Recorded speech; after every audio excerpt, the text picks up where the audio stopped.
Hi friends, welcome back to the Sunita life style channel. ಬನ್ನಿ friends, ಇವತ್ತಿನ ನನ್ನ vlog ಇಷ್ಟ ಆದರೆ ಸಬ್ಸ್ಕ್ರೈಬ್ ಮಾಡ್ಕೊಳ್ಳಿ, ಲೈಕ್ ಕೊಡಿ, ಏನಾದರೂ ಇದ್ದರೆ ಕಮೆಂಟ್ ಮಾಡಿ, ಸಪೋರ್ಟ್ ಮಾಡೋದು ಮರಿಬೇಡಿ. ಬನ್ನಿ, ಪೂಜೆ ಎಲ್ಲ ಮಾಡಿ ಇವತ್ತು ಜಲಗಿರಮ್ಮ ದೇವಸ್ಥಾನಕ್ಕೆ ಹೋಗ್ತಾ ಇದ್ದೀನಿ. ಬನ್ನಿ, ಜಲಗಿರಮ್ಮ ದೇವಸ್ಥಾನ ಬಂದ್ವಿ. ನೋಡಿ, ಈಚೆನೆ ಗೋಪುರ ಕಾಣಿಸ್ತಾ ಇತ್ತು. ತುಂಬ ಸಂತೋಷ ಆಯಿತು ದೇವಸ್ಥಾನಕ್ಕೆ ಬಂದಿದ್ದಂತೂ. ಹಂಗೆ ಒಳಗಡೆ ಹೋದೋ. ನೋಡಿ, ಮಾವಿನಹಣ್ಣು ಎಲ್ಲ ಮಾರ್ತಾಯಿದ್ರು ಈ ಮಂಟದ ಹತ್ರ, ಏನೇನು ಐಟಮ್ ಎಲ್ಲ ಇಟ್ಕೊಂಡು. ನಾಳೆ ಬಂದಿದ್ದಲ್ಲೇ ಸಂಜೆ ಆಗಿತ್ತು, ಹಂಗಾಗಿ ಜನ ಎಲ್ಲ ಆಲ್ರೆಡಿ ಕಮ್ಮಿ ಆಗಿದ್ರು. ಬನ್ನಿ, ಪೂಜೆ ಸಾಮಾನು ತೊಗೊಳ್ಳೋಣ ಅಂತ ಹೋದೆ.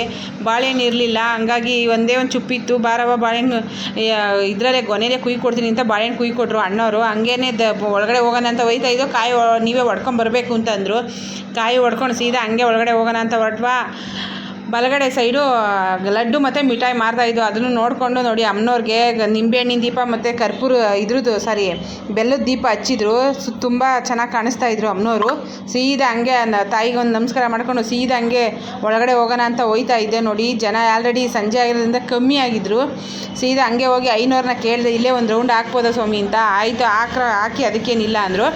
ಹಂಗೆ ಒಂದು ರೌಂಡು ದೇವಸ್ಥಾನ ಸುತ್ತ ಬಂದ್ಬಿಟ್ಟು ಒಳಗಡೆ ಸೀದಾ ದೇವಸ್ಥಾನ ನೋಡಿ ಎಷ್ಟು ಅದ್ಭುತವಾಗಿ ಕಾಣಿಸ್ತವ್ರೆ ಅಮ್ಮನವರು ಅಂತ ಅಂದರೆ ಸೂಪರಾಗಿ ಕಾಣಿಸ್ತವ್ರೆ.